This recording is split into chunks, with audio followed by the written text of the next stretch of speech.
Comece o dia bem informado com a equipe de jornalismo da Verde Vale FM. No ar, Jornal Verde Vale. 6h39. Olá, muito bom dia para você. Estamos começando pela Verde Vale FM, uma emissora do Sistema Verde Vale de Comunicação. Mais uma edição do Jornal Verde Vale.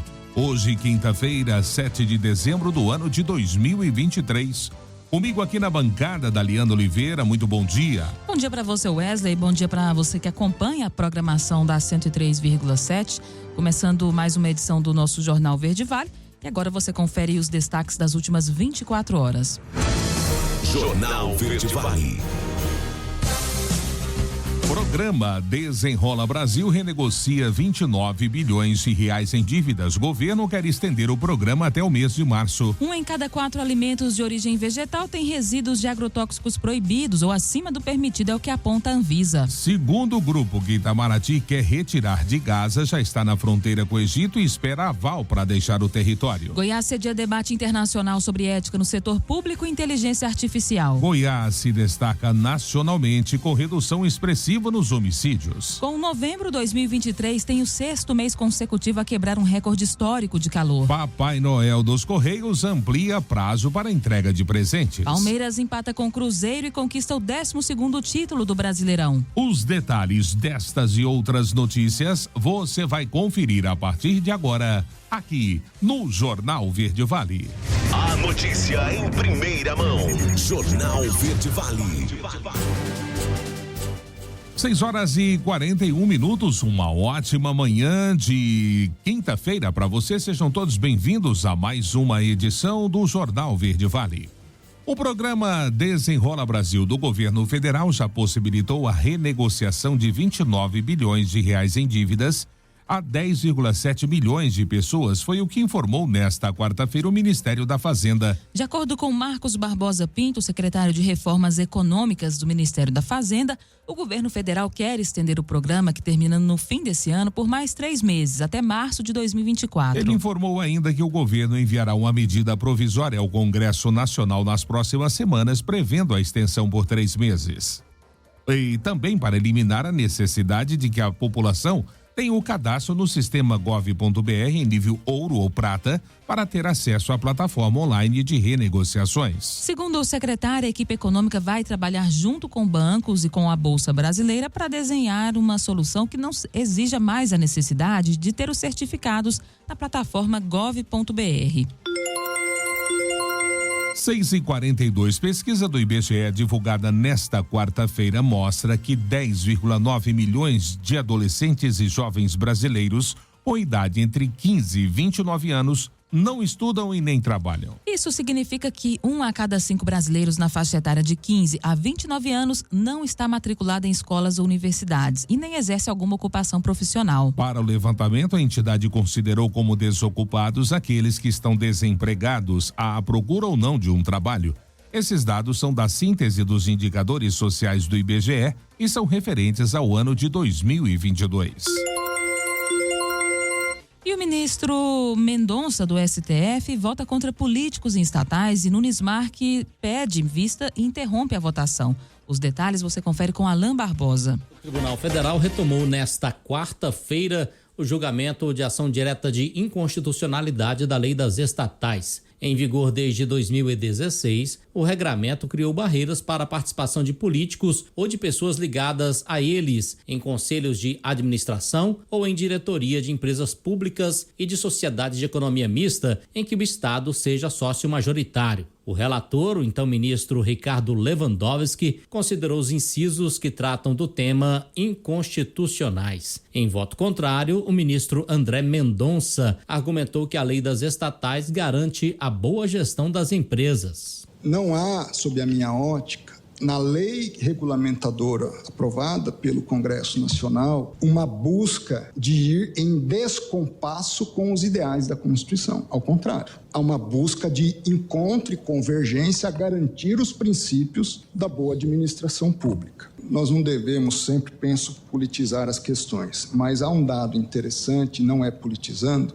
que até o advento da lei das estatais, nós tínhamos um cenário de prejuízo histórico que vinha acontecendo nas estatais. O ministro Gilmar Mendes não votou, mas analisou a lei como contraditória. Vou pegar um só exemplo. Armínio Fraga foi o diretor-chefe da campanha do programa econômico de Aécio Neves, para ficarmos em fato historicamente distantes. Portanto, se enquadraria nesse dispositivo aqui colocado. Se vitoriosa a campanha, certamente seria eleito ministro da Economia ou ministro da Fazenda. Poderia ser, mas não poderia ser presidente da Caixa ou do Banco do Brasil, segundo essa regra. É claro o erro de prognose, eu não estou disputando ele boas intenções. Nunes Marques concordou em parte com os argumentos de Gilmar Mendes e pediu vista para melhor avaliar a ação direta de inconstitucionalidade pedida pelo Partido Comunista do Brasil, PCdoB. Agência Rádio Web, produção e reportagem,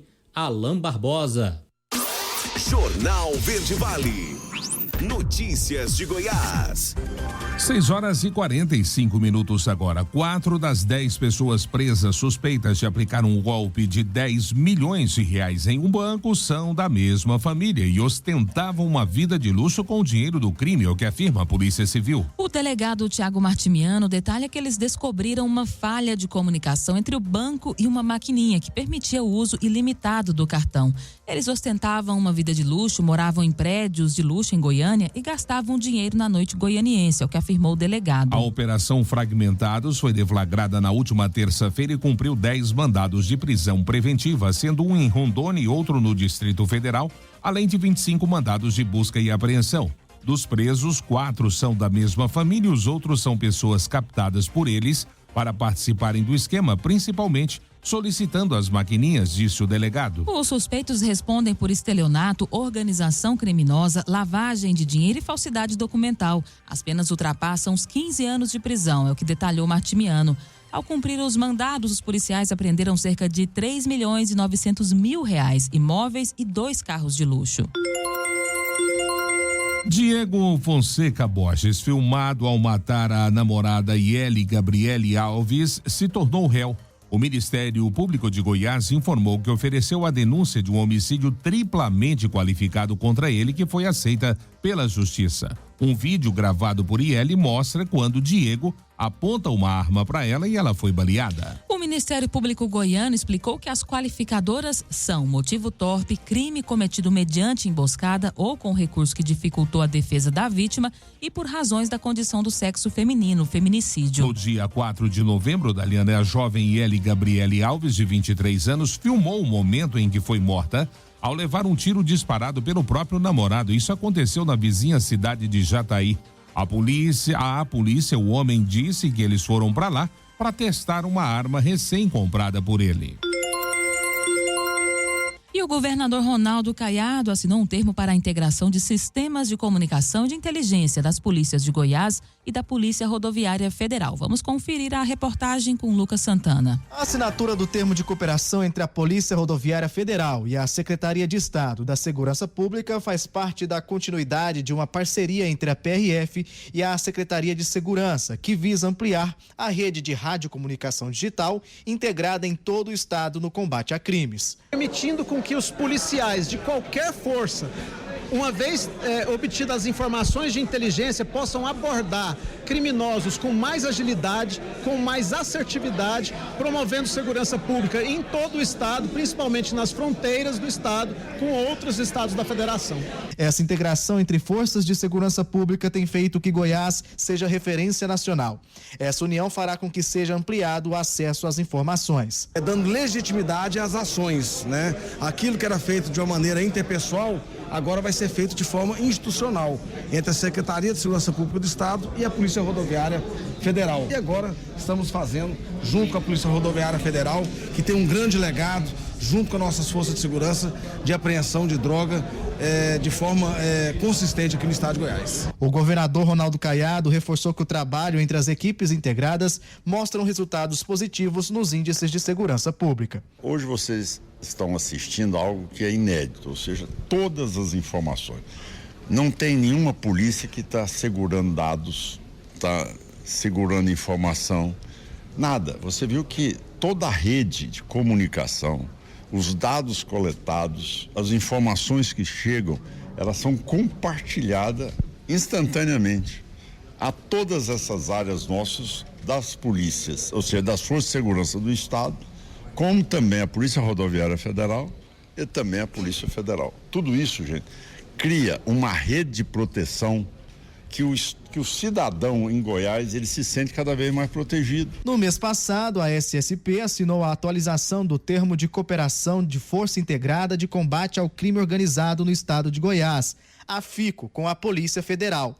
O objetivo da FICO é intensificar o combate às organizações e associações criminosas, nas suas manifestações de grave ameaça à ordem e à segurança pública nacional. Lucas Santana, da Agência Brasil Central. Jornal Verde Vale. Esportes.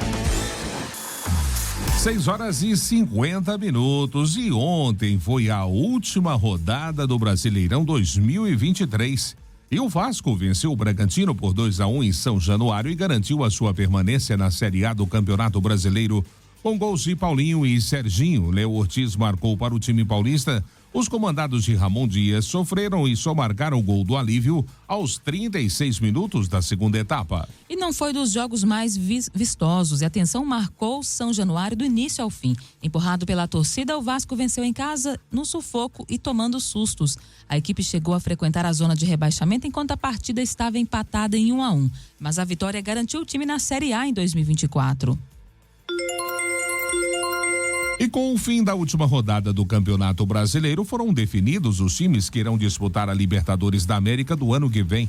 Além da ida do tradicional dos integrantes do G6, Palmeiras, Grêmio, Atlético Mineiro, Flamengo, Botafogo e Bragantino, os campeões da Libertadores e Copa do Brasil, Fluminense e São Paulo, se juntam à lista dos times que irão disputar a competição no próximo ano. No G6, Botafogo e Bragantino, quinto e sexto colocados na tabela, completam os classificados ao torneio da Conmebol no próximo ano através do Campeonato Brasileiro. Pelas colocações, o Glorioso e o Massa Bruta vão disputar a pré-Libertadores, para então ter acesso à fase de grupos da competição.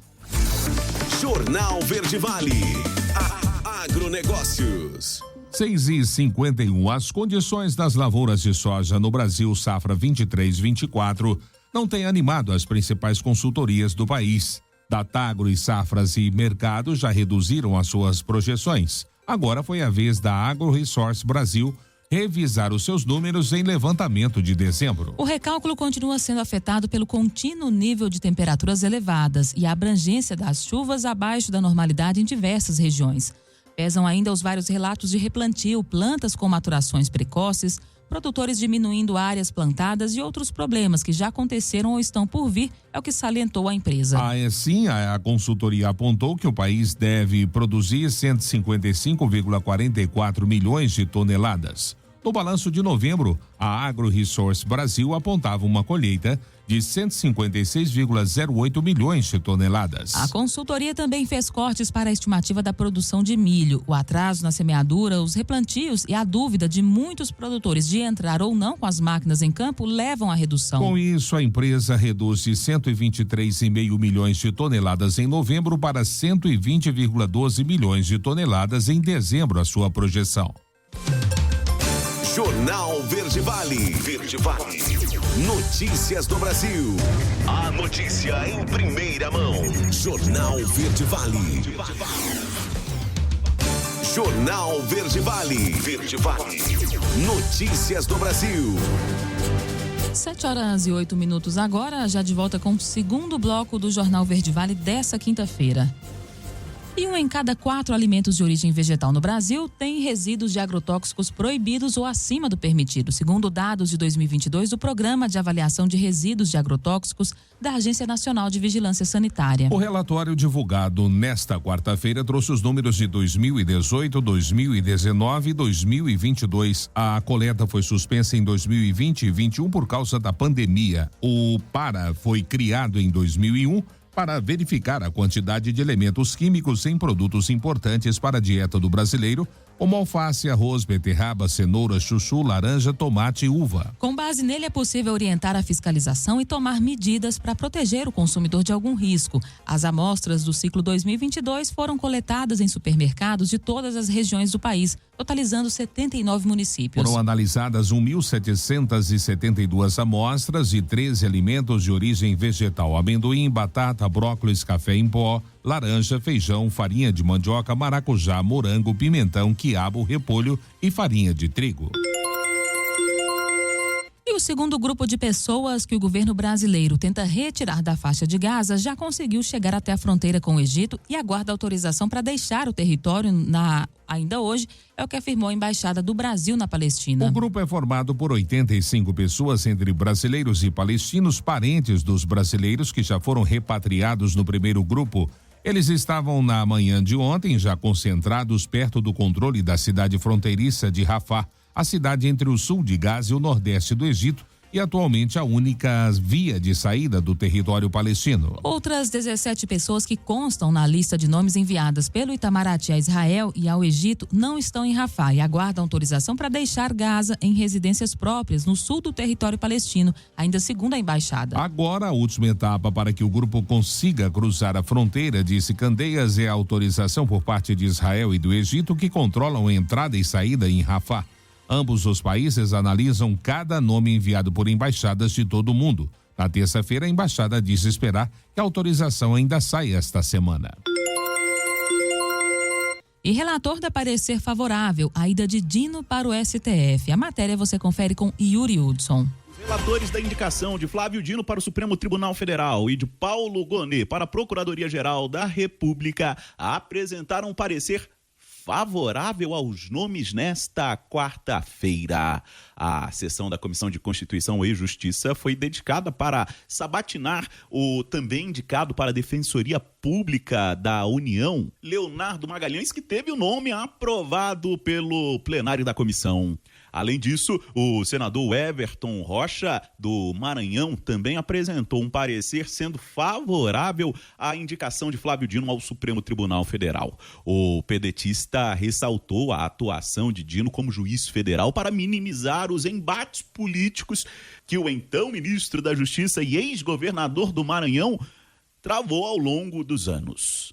A partir daqui ele vai encerrar um ciclo e começar um outro, que ele sabe fazer isso. Enquanto ele esteve no legislativo, ele sempre teve a postura de um legislador, no executivo como membro do executivo e como o judiciário como membro do judiciário. Então não pode se medir apenas como ministro da Justiça, e sim como judiciário. Ele 12 anos à frente do judiciário, como foi a sua postura lá dentro. E eu tenho certeza que muitos já começaram a entender e nós vamos de aprovar o nome do Flávio Dino aqui no Congresso Nacional.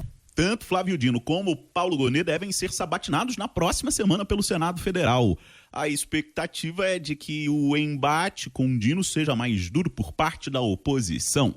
Já quanto ao indicado à Procuradoria-Geral da República, até senadores da oposição, como Jorge Seif, do PL de Santa Catarina, concordam com a indicação de Lula. O PGR, ele, quando coloca na balança, ele tem muito mais coisas positivas. Ele fez alguns posicionamentos, algumas teses, que me agradam muito. Então, particularmente, ainda não conversei com ele, mas entre o sim e o não, está muito mais para o sim. E Flávio Dino não tem conversa. Analisando a gestão dele enquanto governador 2 vezes do Maranhão, enquanto ministro da Justiça, os episódios de 8 de janeiro. Pelos posicionamentos dele, imagina colocar outro tirano lá. A expectativa é que Flávio Dino e Paulo Gonet sejam sabatinados no mesmo dia e que a indicação seja votada no plenário do Senado no dia seguinte. Agência Rádio Web de Brasília, Yuri Hudson. Jornal Verde Vale. Notícias de Goiás. 7h13 e Goiás vai sediar um debate internacional de ética no setor público, e entre os temas que serão abordados está a inteligência artificial. Nesta terça-feira última foi lançada a primeira cúpula internacional de ética no setor público, uma ação entre o governo de Goiás e a Organização das Nações Unidas para a Educação, a Ciência e a Cultura. O evento desta terça-feira contou com a presença do professor e filósofo Clóvis de Barros, mentor do projeto, o governador Ronaldo Caiado, coordenador de Ciências Humanas e Ciências Sociais Naturais da Unesco, Fábio Eon, e do presidente do grupo Jaime Câmara Júnior, além de representantes da Controladoria Geral e do Estado e do Conselho Nacional de Controle Interno. A cúpula, que será realizada entre os dias 20 e 22 de maio do ano que vem no Centro Cultural Oscar Niemeyer, em Goiânia, vai debater 8 temas: justiça, política, convivência, educação, mídia, direitos humanos, bioética e a inteligência artificial. Entre eles, Lima destacou a inteligência artificial, pois, segundo ele, esse é o assunto mais novo da sociedade que precisa de atenção para o impacto que terá nas relações humanas. E um homem de 40 anos foi preso após ameaçar o prefeito de Montevidéu, Edson Bueno. Segundo a Polícia Civil, ele também proferiu ameaças e ofensas a agentes políticos do município por meio de grupo de WhatsApp que reúne centenas de pessoas. O fato ocorreu no dia 9 de outubro deste ano, mas a prisão foi efetuada esta semana. À época do crime, o autor encaminhou áudios através do aplicativo de troca de mensagens, nos quais afirmava que iria matar o prefeito, os secretários municipais e os vereadores, caso ocorresse algum acidente na avenida onde ele reside e se algum dos seus familiares se machucasse. Na operação, o aparelho celular utilizado para o envio das mensagens foi apreendido. O homem foi preso e encaminhado à delegacia.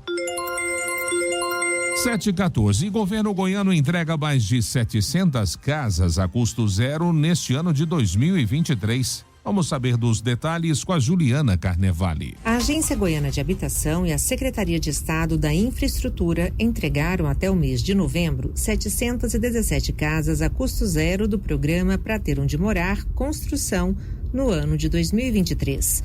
O investimento em recursos do Fundo Protege é de mais de 91 milhões de reais. Foram beneficiados 19 municípios: Nova Aurora, Anhanguera, Itaguaru, Bom Jesus de Goiás, Padre Bernardo, Córrego do Ouro, Cristianópolis, Campestre, Firminópolis e Damolândia, além de Santo Antônio do Descoberto, São João da Paraúna, Rio Verde, Mairipotaba, Hidrolândia, Moiporá, Iporá, Santo Antônio de Goiás e Abadia de Goiás. Cada moradia custa, em média, R$127 mil. Para concorrer às unidades, as famílias precisam comprovar renda familiar de até um salário mínimo e morar há pelo menos 3 anos na cidade.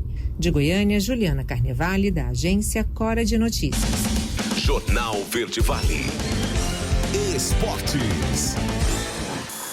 7h16. E o Palmeiras de Abel Ferreira segue fazendo história. O Verdão entrou em campo nesta quarta-feira muito perto do título do Campeonato Brasileiro e precisou apenas do empate de 1-1 contra o Cruzeiro para garantir o troféu. Os gols do jogo foram marcados pela joia Endrick para o Clube Paulista e Nicão para a Raposa. Esse foi o 12º título do Brasileirão do Palmeiras. O Alviverde conquistou o torneio nos anos de 60 e 67 duas vezes, 1969, 72, 73, 93, 94, 2016, 2018, 2022 e agora 23. Com gol diante do Cruzeiro nesta quarta-feira, Endrick chegou a 11 gols na competição. O atacante do Palmeiras é o primeiro jovem de até 17 anos a marcar mais do que 10 gols desde Ronaldo em 1993. Na ocasião, o fenômeno aos 16 anos fez 12 gols. Neymar, em 2009, com 17, marcou 10 vezes. E pela primeira vez na sua história, o Santos vai disputar a Série B do Campeonato Brasileiro. O time da Vila Belmiro perdeu por 2-1 para o Fortaleza. Foi prejudicado pelas vitórias do Vasco e Bahia e acabou rebaixado. Com 43 pontos, o Peixe terminou a competição em 17º lugar. O Vasco venceu o Bragantino por 2-1 e ficou na 15ª posição. Bahia goleou o Atlético Mineiro por 4-1 e encerrou a sua participação na 16ª colocação. A queda do Santos veio de forma melancólica. Lucero marcou do meio de campo e decretou a queda do Peixe para a Série B. Jornal Verde Vale. Agronegócios. 7h17. E o ministro da Agricultura e Pecuária, Carlos Fávaro, disse nesta quarta-feira que negocia com a equipe econômica mais 500 milhões de reais para o programa de subvenção ao prêmio do seguro rural. A declaração foi dada durante a audiência pública na Comissão da Agricultura, Pecuária, Abastecimento e Desenvolvimento Rural da Câmara dos Deputados. De acordo com o ministro, em 2023, o valor reservado no orçamento de 933 milhões já foi consumido, mas há necessidade de mais recursos devido às dificuldades climáticas enfrentadas pelos produtores rurais e ao aumento do preço das apólices. O seguro rural é um auxílio fornecido pelo governo federal para que o produtor possa contratar uma apólice para cobrir riscos à safra, como estiagens. O orçamento para essa ação tem girado em torno de R$1 bilhão desde 2020. O deputado Afonso Ram, do PP do Rio Grande do Sul, defendeu o fim do contingenciamento dos recursos reservados no orçamento para o prêmio do seguro rural. Ele é o autor de um projeto de lei nesse sentido que tramita na Câmara APL 1511/23. Jornal Verde Vale. Notícias do Brasil. 7h19. E uma parcela extra do FPM pode evitar demissões de prefeituras em dezembro. José Roberto Azambuja é quem conta essa história. Pesquisa divulgada pela CNM, Confederação Nacional de Municípios, poucos dias antes do início de 2024, revela dados preocupantes a respeito da situação financeira das prefeituras de todo o país. 30% delas não vão fechar as contas esse ano. E 60% dos municípios terão que demitir funcionários para sair do vermelho. O levantamento informa que vários prefeitos vão tomar medidas drásticas para tirar as contas públicas do vermelho e fugir da lei de responsabilidade fiscal, podendo desativar equipamentos, suspender serviços essenciais e reduzir despesas de custeio. Questionadas sobre as expectativas para 2024, 2.083 prefeituras, 46,7% dos entrevistados, informaram que não esperam um cenário positivo para o ano que vem. A pesquisa aponta ainda que 44,2% dos gestores municipais estão devendo fornecedores. Diante dos dados identificados pela CNM, o consultor de orçamento César Lima avalia que o pagamento de uma parcela extra do FPM, Fundo de Participação dos Municípios, no último dia 30 de novembro, quando a União depositou mais de 7 bilhões de reais nas contas das prefeituras, pode ter dado um fôlego a mais aos prefeitos que enfrentaram este ano muitos problemas, como a queda da arrecadação em comparação com o ano passado. Uma queda, na arrecadação que vem ao longo do ano de maneira inconstante, com empates em relação ao ano passado, mas também com muitas quedas em relação ao ano passado. Isso daí, inclusive, gerou aí a aprovação da Lei Complementar 201 de 2023, que prevê aí uma compensação em relação a essa perda de arrecadação no Fundo de Participação dos Municípios, que foi paga agora dia 30 e deve aliviar bastante os cofres municipais nesse final de ano. Muito provavelmente pode ser que vários desses municípios iriam fechar a conta no vermelho e consigam ajustar suas contas com esses recursos. O consultor de orçamento César Lima alertou ainda para a importância de os prefeitos se planejarem melhor para o ano de 2024, que será um ano eleitoral, quando normalmente o funcionalismo público pressiona por aumentos salariais e isso pode complicar a vida dos gestores municipais. Já o economista César Bergo, que é professor de mercado financeiro da UNB, entende que os prefeitos deveriam rever as folhas de pagamentos para diminuir as despesas. Segundo ele, a solução para a crise que atinge a maioria dos municípios brasileiros não será rápida. Até pela própria dificuldade do governo federal, não tem uma solução no curto prazo. Que os prefeitos deveriam ter iniciativa de rever as folhas de pagamentos dos municípios para efeito de reduzir essas despesas, mas isso também é muito difícil, a gente sabe disso, e vai demorar. De qualquer forma, a tendência para os próximos meses é a arrecadação continuar de alguma forma declinando e é importante que se busque uma alternativa para que possam viabilizar os municípios que, na sua grande maioria, da forma que estão inviáveis. A pesquisa da Confederação Nacional de Municípios ouviu representantes de 4.456 prefeituras, 80% dos 5.568 municípios existentes hoje no país, entre dia 25 de outubro e 27 de novembro. Menos da metade dos prefeitos entrevistados, 47,6% do total, acreditam na melhoria das finanças para o próximo ano. Reportagem José Roberto Azambuja.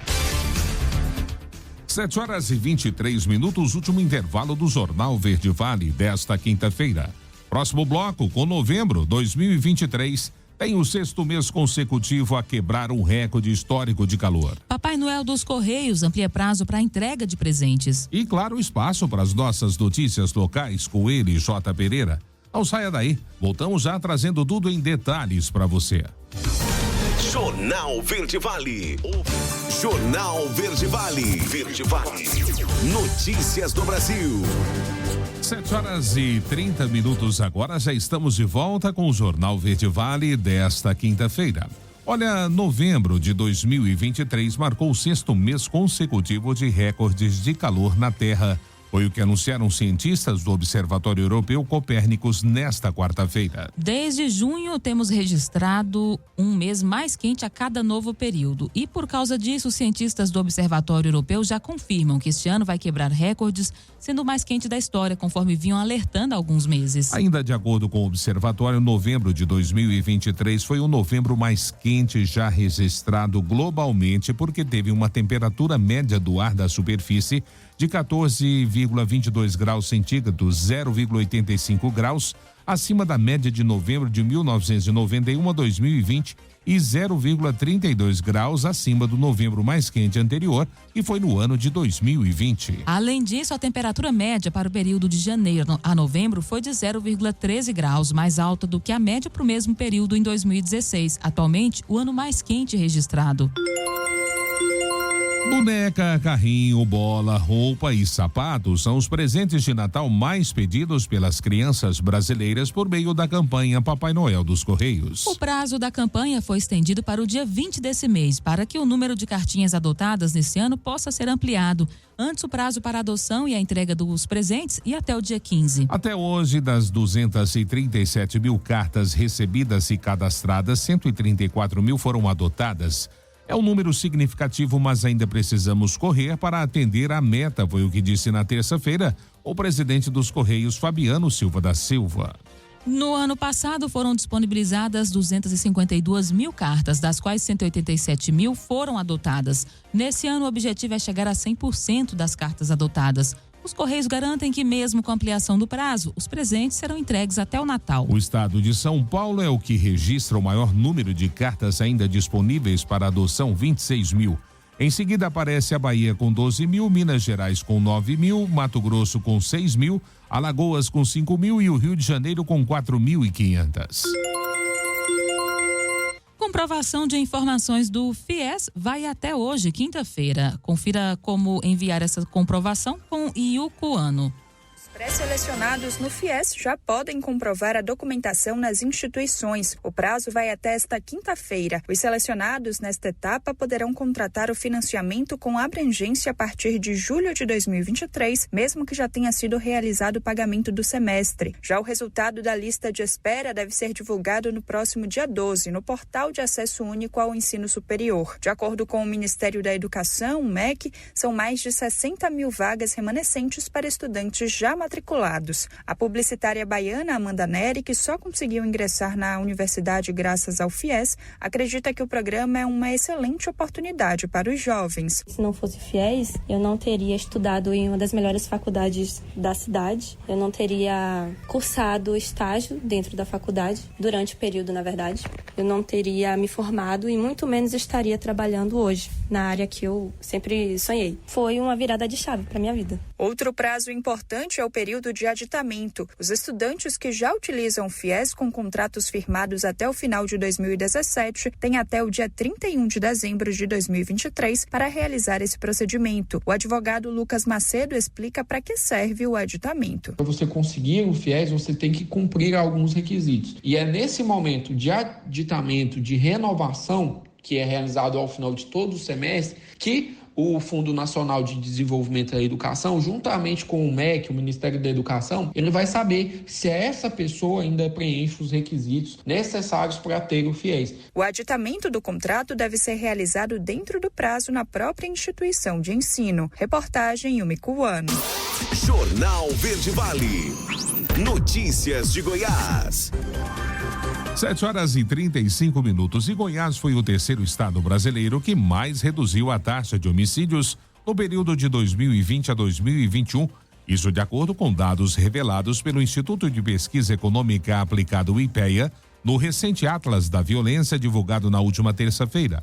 A queda de 18% supera a média nacional, que foi de 4,8%. Ao analisar a evolução desde 2018, a redução dos homicídios no estado atinge 35%. O total de casos diminuiu em 16,8%, passando de 2.177 em 2020 para 1.812 em 2021. Essa performance coloca Goiás à frente, com números mais expressivos do que a média nacional, evidenciando o sucesso das políticas de segurança implementadas. O Acre lidera com uma queda de 33%, seguido por Sergipe, que registrou uma redução de 20,3%. No entanto, a região norte do país destaca-se pelos maiores aumentos percentuais, evidenciando um cenário preocupante de segurança pública.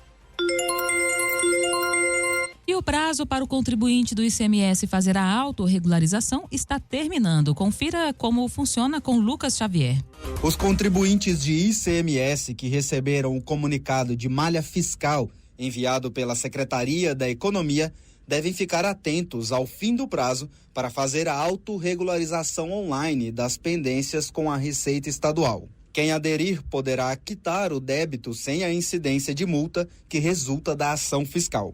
1.000 comunicados de divergência ou inconsistência em malha fiscal foram enviados aos contribuintes de 26 a 30 de outubro, com prazo de até 10 dias para conhecimento. Após dar ciência, o contribuinte tem até 30 dias para acessar o site economia.go.gov.br e sanar as irregularidades. Receberam o comunicado em novembro contribuintes com pendências com a falta de registro da nota fiscal eletrônica, o aproveitamento indevido de créditos nos últimos 5 anos, bem como os casos de escriturações em desacordo com o Manual da Escrituração Fiscal Digital. A autorregularização é feita mediante o pagamento do ICMS divergente, à vista ou parcelado. De Goiânia, Lucas Xavier, da agência Cora de Notícias. Jornal Verde Vale. Esportes. 7h37 e o Grêmio venceu o Fluminense por 3-2 no Maracanã de virada e encerrou o Campeonato Brasileiro como vice-campeão. Arias abriu o placar de pênalti, mas o time gaúcho virou ainda no primeiro tempo com Soares e Galdino. Na etapa final, Luizito marcou mais um em cobrança de penalidade. John Kennedy ainda diminuiu o prejuízo para o Flu, mas não evitou a derrota. Soares fez a sua última partida pelo Grêmio em grande estilo. Até então, o pistoleiro não havia marcado no Maracanã. Para compensar, anotou 2 vezes e comandou a virada gremista. O astro uruguaio encerrou a sua passagem no Clube Gaúcho com 29 gols e 17 assistências em 54 partidas. Foi também o jogo 800 por clubes na carreira do centroavante, chegando a 489 gols. Jornal Verde Vale. Agronegócios. E a quarta-feira chegou ao seu final com os preços futuros do milho contabilizando movimentações negativas na Bolsa Brasileira. Após operar em boa parte do dia no campo positivo, as principais cotações flutuaram na faixa entre R$ 69,96 e R$ 73,50. O janeiro 24 foi cotado a R$ 69,96, uma baixa de 1,17%. Março 24 valeu R$ 73,70, com queda de 1,18%. Maio 24 foi negociado por R$ 73,50, com perda de 1,47%. E o julho 24 teve o valor de R$ 70,92, uma desvalorização de 2,26%. O analista de mercado da Brandalize Consult, Vlamir Brandalize, destacou a proximidade das cotações do milho na Bolsa Brasileira à marca dos R$ 75,00 a saca e ressaltou uma melhora nos preços registrados nos portos brasileiros.